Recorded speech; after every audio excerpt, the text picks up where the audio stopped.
What is something that you were warned about when you were younger that you now feel was exaggerated? Your permanent record.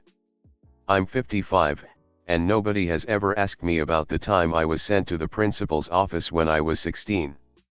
I'm so tempted to ask, but I don't want to ruin your streak. Nice way to ask, indirectly winking face. I was promised people would offer me drugs for free. Right?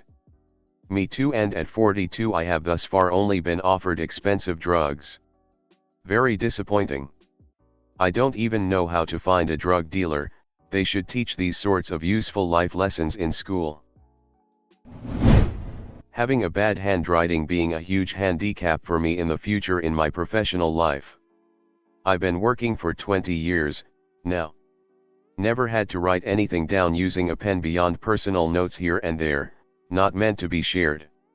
Can anyone read this guy's post? It just looks like scribbles to me. They should have warned him when he was younger.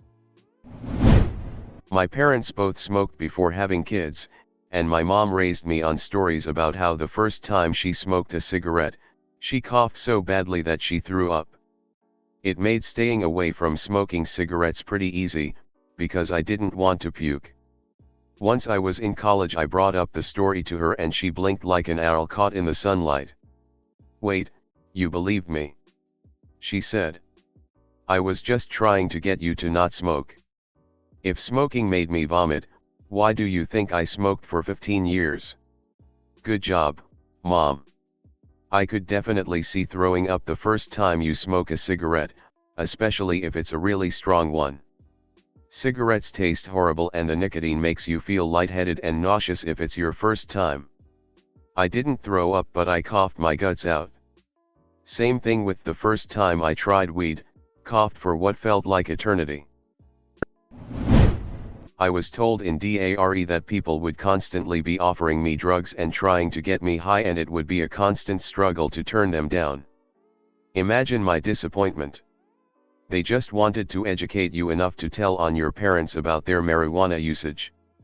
This is what an eighth of Kush looks like, and if you ever see any anywhere, no matter who it is, immediately report it to the police. Remember when they had you sign a giant wallpaper saying you would never do drugs, lol. What a laugh.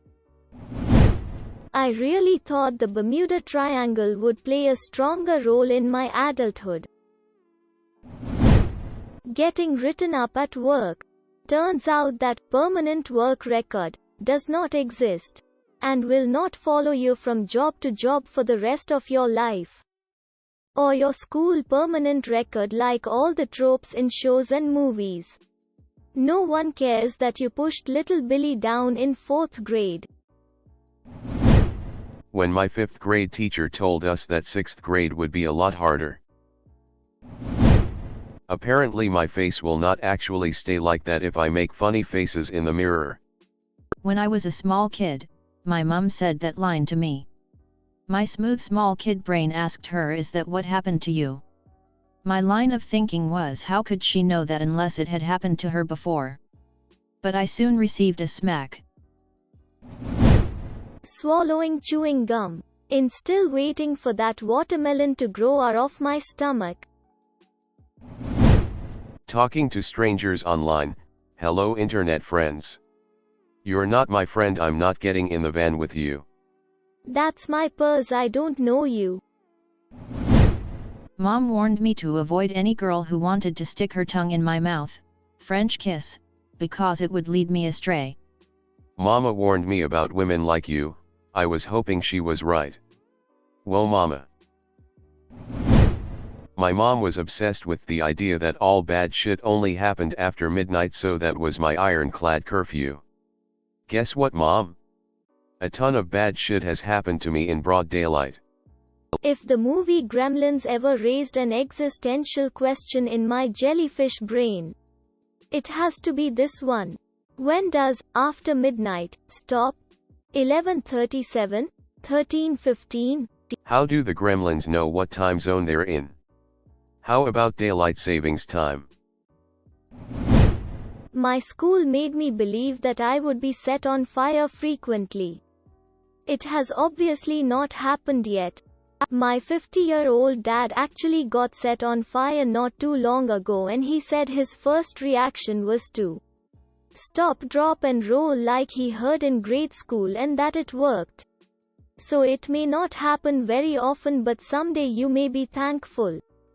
It doesn't help when you are covered in a flammable, self-oxygenating liquid. Ask me how I know. Stranger rape. It still happens and is devastating, but most rapes are committed by someone known to the victim, not by a masked stranger popping out of the bushes. I think that emphasis on stranger fear discourages people from seeing red flags in situations with people they know. Wasn't it then found out that stranger danger did a lot of harm, because when people were in actual danger they were less likely to seek out help from stranger because they were afraid of them?